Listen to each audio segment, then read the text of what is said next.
Je ne pensais pas que ce matin-là marquerait la fin de tout ce que je connaissais. Je m'appelle Lucia Herrera. Pendant des années, la foi n'avait pour moi que le goût des paroles récitées par les prêtres aux enterrements et des mots qu'on prononce par habitude plutôt que par conviction. Puis mon fils Daniel a disparu, et le monde que je croyais solide s'est disloqué comme du verre sous le talon. Daniel avait 9 ans. Ses yeux avaient la couleur du ciel après la pluie, et sa joie emplissait la petite maison, même quand il n'y avait ni électricité ni assez à manger. Nous vivions dans un quartier modeste, à la périphérie de Durham, en Caroline du Nord, où les maisons semblaient tenues debout plus par l'espoir que par leur fondation. C'était la fin novembre 2006, un de ces matins glacés où l'air se fait vapeur et où le silence pèse plus que le vacarme. Il était sorti de l'école 10 minutes avant moi, la petite sacoche bleue sur l'épaule, un chapelet accroché à la fermeture, un cadeau de sa grand-mère, avant qu'elle ne meure. Je me souviens de l'avoir vu hocher la tête quand je lui ai dit « Rentre tout de suite, ne parle pas aux inconnus ». Il avait enfourché le trottoir, en courant, ses gants rouges aux mains. Ce fut la dernière fois que je l'ai vu. Quand je suis arrivé, la porte était entr'ouverte. J'ai pensé qu'il avait peut-être oublié de la fermer à cause du froid. À l'intérieur, un silence de tombe. La sacoche de Daniel avait disparu. Sur la table, un verre de lait encore tiède. Une fissure se créa en moi. J'ai appelé son nom, une fois, 2 fois jusqu'à ce que ma voix devienne un écho sans force. Les voisins ont commencé à chercher avec moi. La police est arrivée 1 heure plus tard, 1 heure qui, pour moi, fut une vie. Les formalités, les questions mécaniques, l'examen du quartier. Lorsque la nuit est tombée, l'un des agents, fatigué, m'a dit d'un ton qui n'espérait rien, « Madame, il s'est peut-être enfui ou perdu. » Le mot « enfui » m'a transpercé comme un couteau. Daniel n'avait nulle part où aller, il n'avait que moi. Les jours suivants sont devenus une brume faite d'affiches collées sur les poteaux, d'appels téléphoniques et de silences trop lourds. Je dormais chaque nuit avec son pull entre les bras, essayant d'y retrouver son odeur. Puis, un jeudi après-midi, une femme est venue frapper à ma porte. Elle portait un manteau gris et tenait une chemise sous le bras. Elle s'est présentée comme la détective Adams, du département d'État. « Madame Herrera, nous devons vous emmener. Nous avons trouvé quelque chose. » Les mots se succédaient, étouffés. Le trajet jusqu'au commissariat fut un vide, l'air avait l'odeur du métal et du désinfectant, et mon cœur battait comme un tambour sourd. Sur une table froide, on m'a montré une photo floue, une camionnette blanche garée non loin de l'école. Dans un coin, la silhouette d'un enfant. « Nous pensons que c'est votre fils », a dit Adams. Le véhicule appartient à un réseau lié au trafic d'organes. Je ne sais plus si j'ai hurlé ou si j'ai perdu la voix. Les heures et les jours se sont mis à recouvrir ma vie comme un tissu lourd. Les journaux ont commencé à parler de l'affaire, mais pour moi l'univers se réduisait à une seule prière, « Rends-moi mon fils ». Les perquisitions, les arrestations, les pistes mortes, tout se heurtait sans résultat. Une nuit, trop épuisé pour dormir, je me suis agenouillé près du lit vide de Daniel, le chapelet froid dans les mains. C'était la première fois depuis des années que je priais vraiment, je demandais une vision, un signe, un rêve, n'importe quoi qui me dirait qu'il respirait encore. Les larmes coulaient sans bruit. Puis l'air a changé. Une brise légère a traversé la chambre, bien que toutes les fenêtres fussent fermées. Une lueur douce s'est glissée dans un coin, chaude, vivante, presque palpitante. Une silhouette s'est dessinée dans cette clarté, une femme vêtue de blanc et de bleu, le visage d'une sérénité que je n'avais jamais vue. Elle ne parlait pas à haute voix, et pourtant ses yeux disaient tout. Je tremblais, non de peur, mais d'un mélange de douleur et d'apaisement. Ses lèvres bougeaient sans son, et j'ai compris comme si quelqu'un avait posé les mots dans mon cœur, « Ton fils n'est pas perdu. » Pas encore. La nuit l'entoure, mais ne désespère pas. Je marcherai avec toi. Puis elle a disparu. Le chapelet a scintillé faiblement entre mes doigts. Était-ce une hallucination? La folie du chagrin? Je n'en savais rien. À l'aube, lorsque je suis allé au poste, Adams m'attendait, livide. « Madame Herrera, cette nuit nous avons intercepté un appel. » Un des suspects parlait d'un enfant avec un chapelet bleu. Mes jambes se sont dérobées. Les mots de la femme dans la lumière résonnaient encore en moi, pas encore perdus. À partir de ce moment, quelque chose de plus vaste que nous semblait tirer les fils de cette horreur, et j'ai su que, même si l'enfer m'attendait, je marcherais jusqu'au bout. La communication venait d'un entrepôt abandonné près de Winston-Salem. La camionnette, le réseau, tout prenait une dimension monstrueuse. Adams m'a supplié de rester à l'écart. J'ai refusé. Je n'attendrai pas pendant qu'il garde mon enfant, ai-je dit. S'il faut descendre en enfer pour le chercher, j'irai. 2 heures plus tard, j'étais caché à l'arrière d'une voiture de patrouille non identifiée. Adams, ayant enfreint les règles, accepta de m'emmener. La route traversait des collines dénudées, comme une blessure noire entre les arbres. Le bâtiment qui se dressait au bord de la route était une usine en ruine, fenêtres barricadées, odeur de rouille qui piquait la gorge. 3 agents armés nous accompagnaient, tendus. Adams m'a ordonné de rester dans le véhicule, mais quelque chose en moi, la même voix douce, m'exhortait à entrer. N'aie pas peur, je marcherai avec toi. J'ai ouvert la porte avant qu'il ne l'interdit et je suis entré dans l'obscurité, le vent, la poussière, l'écho d'un monde souterrain. Un bruit métallique, un gémissement. Adams m'a rattrapé, mais j'avais déjà franchi le seuil. Des tables rouillées, des brancards, des boîtes étiquetées, médicales. Une porte fermée à clé d'où parvenait un pleur étouffé. J'ai crié, Daniel. Les agents ont forcé la serrure. Lorsqu'elle s'est ouverte, une lumière crue a révélé un petit corps recroquevillé sur le sol. Je ne me souviens plus si j'ai senti son souffle d'abord ou si mon propre cœur s'est arrêté en le serrant contre moi. Maman, a-t-il murmuré et ses syllabes furent un miracle. Il était pâle, les lèvres sèches, mais vivant. Les policiers ont trouvé des seringues, des poches de sang, des documents.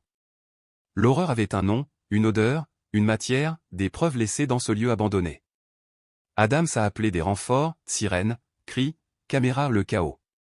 Et pourtant, au milieu de ce tumulte, j'ai vu ce que les autres ne voyaient pas, sur le mur, juste derrière Daniel, une silhouette dessinée au charbon et une femme au manteau bleu, les mains ouvertes.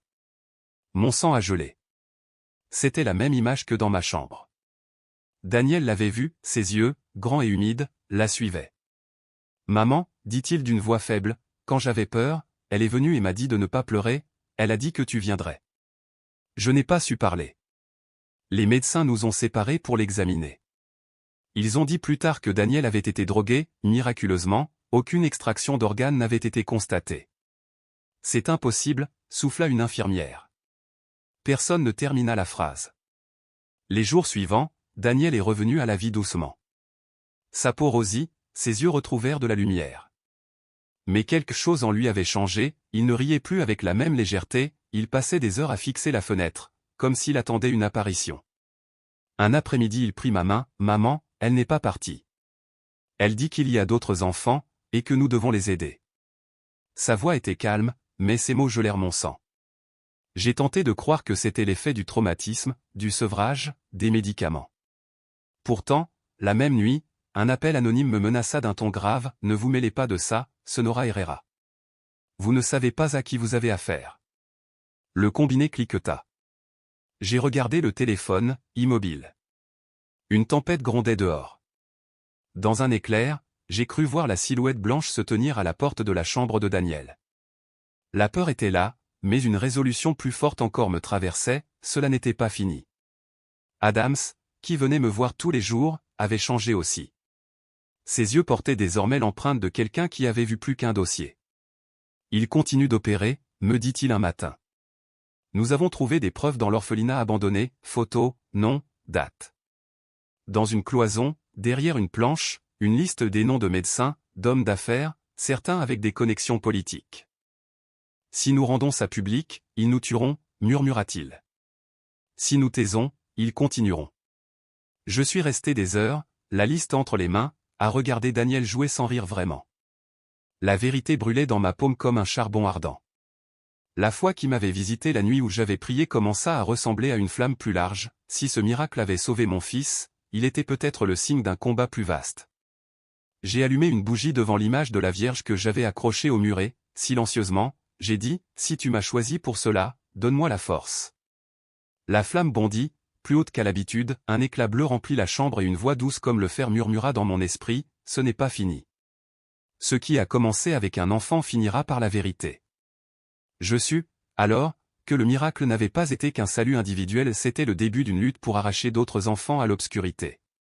Nous avons décidé de ne pas garder le silence. Avec Adams, nous avons préparé un plan mesuré, rassembler preuves et témoins, sécuriser Daniel, protéger ceux qui pouvaient parler. La route fut longue et dangereuse. Ils nous ont suivis, menacés, une voiture noire traînait devant notre maison, une lettre glissée sous la porte dont le message « Arrête ou tu paieras avec ce que tu aimes » sentait la poudre et l'encre froide. Mais chaque menace renforçait ma détermination. Les noms furent divulgués avec prudence à des journalistes dignes de confiance. Les premières publications provoquèrent des convulsions dans le milieu, arrestations, enquêtes, comptes rendus télévisés. Certains coupables furent poussés hors de l'ombre, d'autres s'échappèrent encore, couverts par des protections plus hautes. La bataille était loin d'être gagnée.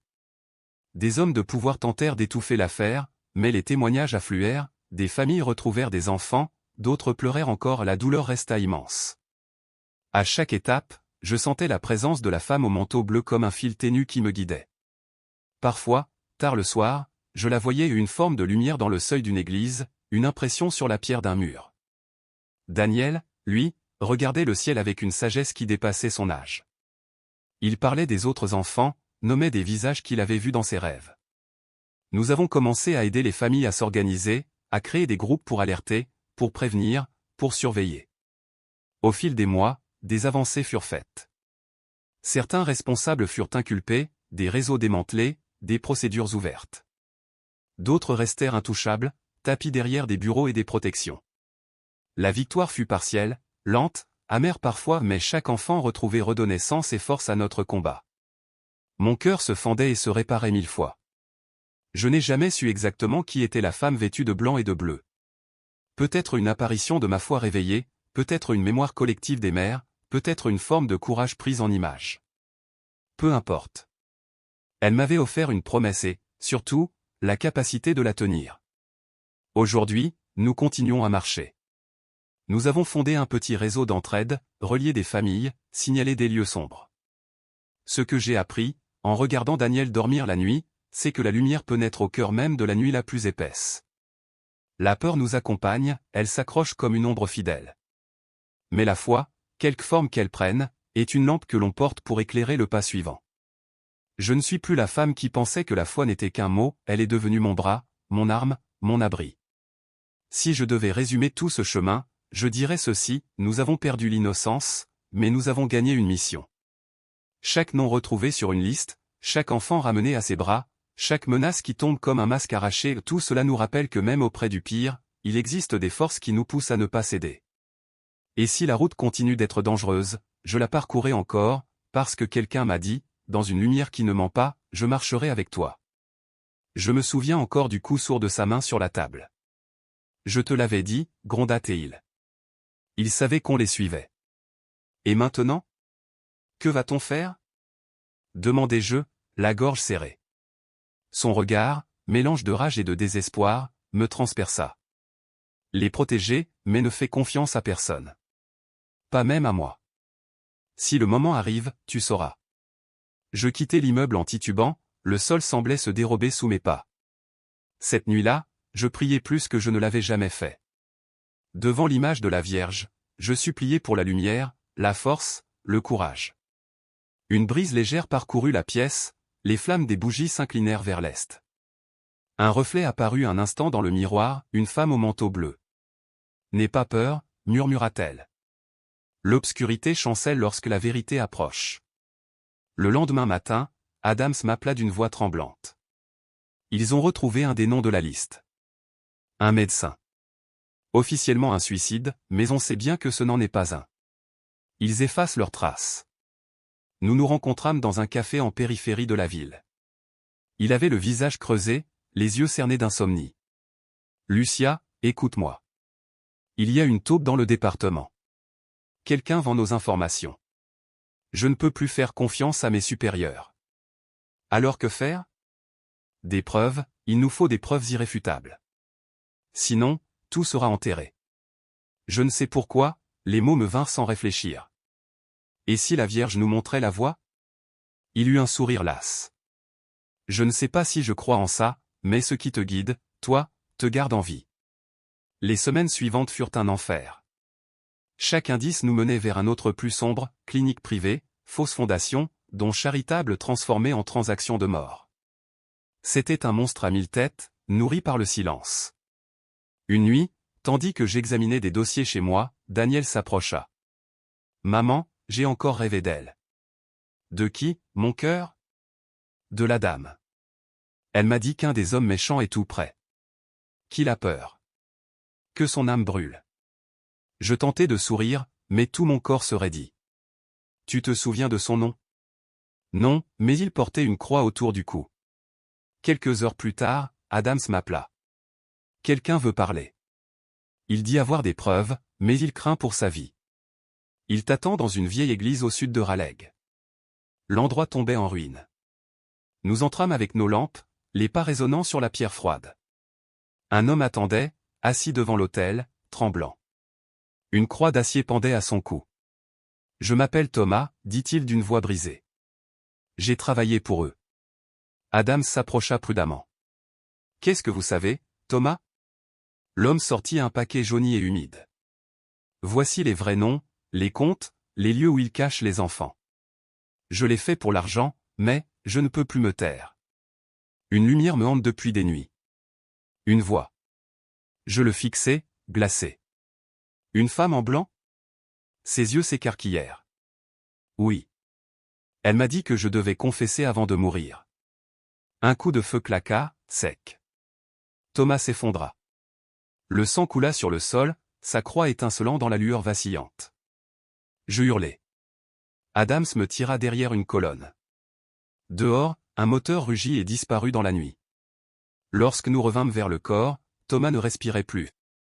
Dans sa main crispée, l'enveloppe, nom, compte, adresse. De quoi faire trembler tout un pays. Adams tenta d'appeler son contact. Les sirènes retentirent presque aussitôt. Impossible, personne ne savait qu'on était ici. Il me saisit le bras. Lucia, cours. Sauve ton fils. Je m'enfuis dans l'obscurité. La nuit sentait la poudre et la pluie. J'atteignis ma voiture, roulant sans direction jusqu'à m'effondrer sur une route déserte. Je pleurai longtemps, jusqu'à ce que le jour blanchisse l'horizon. Adams avait disparu. Pas mort, mais effacé, mis en congé, disaient les journaux comme tant d'autres avant lui. Les jours suivants, la peur et la foi s'entremêlèrent. Daniel rêvait encore. Elle dit que papa Adams reviendra quand le ciel deviendra bleu, me confia-t-il. Je crus d'abord à une imagination d'enfant, jusqu'à ce que, cette nuit-là, un éclat d'azur illumine la ville comme un souffle céleste.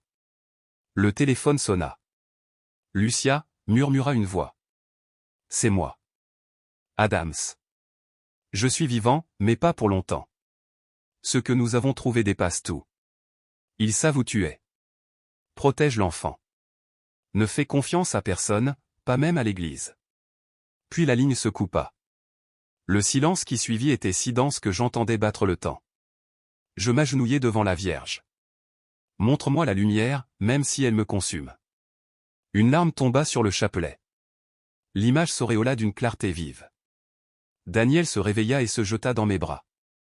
Elle dit qu'une épreuve approche. Mais qu'on ne doit pas avoir peur. La lumière remplit la pièce. Un instant, le monde sembla suspendu, plus de douleur, plus de bruit, seulement une promesse. La vérité se frayera un chemin, mais d'abord viendra le feu. Le lendemain, un appel. Lucia Herrera? Ici l'agent Sullivan. Nous avons retrouvé le détective Adams. Il est vivant, blessé. Il veut vous voir. Je pris Daniel, mon chapelet, et fonçai vers l'hôpital militaire. Adams, allongé, blême, esquissa un sourire. Je savais que tu viendrais. Je te croyais mort. Pas encore. Mais ils n'ont pas gagné. Écoute, ce réseau va jusqu'au gouvernement, aux hôpitaux, à l'église. Thomas a payé de sa vie. Dans mon bureau, derrière le portrait de Saint-Michel, il y a un disque. Donne-le au journal El Clarin. Dis-leur que c'est l'affaire des enfants du Nord. Tu viens avec nous. Non. Mon temps est fini. Mais toi, tu as ce qu'ils ne peuvent pas détruire, la foi. Une coupure de courant. Des cris. Des tirs. Daniel me saisit la main. Maman, la dame dit qu'il faut partir. Nous courûmes sous la pluie, fuyant la tempête. Dans le rétroviseur, j'aperçus une silhouette blanche, immobile sous l'averse. Était-ce un mirage? Dans le bureau d'Adams, je trouvai la boîte forte. Sa fille. Je me souvenais de sa date de naissance, c'était le code. Le disque m'attendait, accompagné d'une lettre. Si tu lis ces lignes, c'est que je n'ai pas survécu. Ne laisse pas mon sacrifice être vain. Que la vérité brille, même si elle te coûte tout. Au matin, j'apportais les preuves à El Clarin. Un jeune journaliste, tremblant, lut les documents, visage connu, médecin, politicien, un cardinal. Mon Dieu, c'est une bombe. Non, c'est la vérité. Une explosion secoua soudain le bâtiment. Des flammes, des cris. Fuyez! Hurla-t-il. Je vais tout envoyer en ligne. Je pris Daniel et nous courûmes à travers la fumée. Dans la rue, le feu dévorait le ciel. Maman, regarde. Une femme blanche marchait dans les flammes sans brûler. Son manteau bleu ondulait doucement. Le feu s'éteignit, comme apaisé par une main invisible. Le silence tomba, sacré. La vérité avait éclaté. Les documents furent diffusés avant la destruction. Arrestation, démission, scandale national. Adams mourut de ses blessures, mais son nom fut lavé. Thomas, le traître repenti, devint témoin clé. Et moi, j'étais simplement une mère, avec un chapelet bleu et un fils revenu de la nuit. Les mois passèrent. Daniel retrouva son sourire, même si dans ses yeux subsistait une lueur étrange. Nous fondâmes Camino Azul, une association d'aide aux familles d'enfants disparus. Sans argent, sans appui, mais avec foi. Des parents arrivaient de partout, mères au regard vide, pères brisés. Je leur disais toujours la même chose. L'obscurité peut cacher le chemin, mais elle ne peut effacer la lumière. Notre premier miracle fut une petite fille retrouvée à la frontière. Sa mère m'avait dit. La Vierge m'a dit de venir ici. 3 jours plus tard, l'enfant réapparut dans un hôpital du Texas. Personne ne sut expliquer comment. Daniel grandissait vite. À 14 ans, il parlait avec une sagesse qui dépassait son âge. Maman, la dame m'a encore parlé. Elle dit que viendront des temps difficiles. Que les hommes oublieront. Mais chaque fois que quelqu'un dira la vérité avec foi, une nouvelle lumière naîtra. Ces mots étaient simples, mais leur écho profond. La foi n'était pas une récompense, c'était une nécessité. Chaque année, nous visitons la tombe d'Adams, au cimetière de Durham. Sur la pierre, j'ai fait graver « Que la vérité brille, même si elle te coûte tout ». Parfois, quand le vent passe dans les arbres, j'entends une voix chuchoter « Nous avons réussi ». Le monde, pourtant, a repris sa marche. Les puissants se sont déguisés en justes, les journaux ont oublié, les foules se sont tues.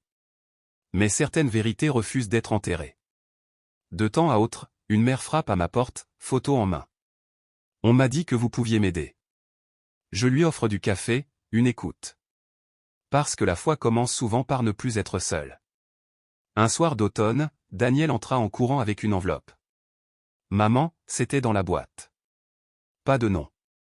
À l'intérieur, une photo en noir et blanc, des enfants se tenant la main devant un mur où l'on distinguait la silhouette d'une femme au manteau bleu. Au dos, quelques mots, la lumière voyage encore. Je ne sus jamais qui l'avait envoyé. Cette nuit-là, je rêvais du feu, du ciel, de la Vierge. Pourquoi nous? Lui demandai-je. Elle sourit. Parce que l'amour d'une mère est le reflet le plus pur du mien. À mon réveil, l'aube baignait la chambre d'une clarté bleutée. Je sus que le rêve était vrai. 5 années ont passé depuis le miracle. Le monde semble avoir oublié, mais chaque enfant retrouvé, chaque vie sauvée, prouve que le mal n'est jamais éternel. Oui, la foi fait parfois mal, mais elle ne s'éteint pas. Elle renaît dans chaque geste, chaque vérité prononcée à voix haute. Daniel et moi continuons à marcher, porteurs de cette lumière. Dans la vieille église restaurée, une peinture nouvelle orne l'autel, la Vierge au manteau bleu tenant un enfant au chapelet. Personne ne sait qui l'a peinte. Une simple signature, un à effacer. Tu crois qu'elle reviendra? Lui demandai-je parfois. Elle ne nous a jamais quittés, maman. Elle marche là où on a besoin d'elle. Alors je comprends, les miracles ne sont pas des éclairs dans le ciel, mais des battements d'amour qui changent le monde. Une confession, une étreinte, un sourire rendu. J'écris ces lignes pour que l'on n'oublie jamais, au cœur du chaos, il reste la foi. Parce que dans un monde où les hommes vendent les corps et trahissent la conscience, il existe une lumière qu'aucune main ne peut éteindre, celle qui naît de l'amour et de la vérité. Et quand la peur revient dans le silence de la nuit, Je ferme les yeux et j'entends encore cette voix. N'aie pas peur. La lumière ne s'éteint pas, elle change seulement de place. Alors je sais qu'elle est toujours là, invisible mais vivante, marchant avec chaque mère qui cherche, chaque enfant qui résiste, chaque âme qui croit encore. Et tant qu'il restera quelqu'un pour dire la vérité, le resplendissement bleu ne s'éteindra jamais.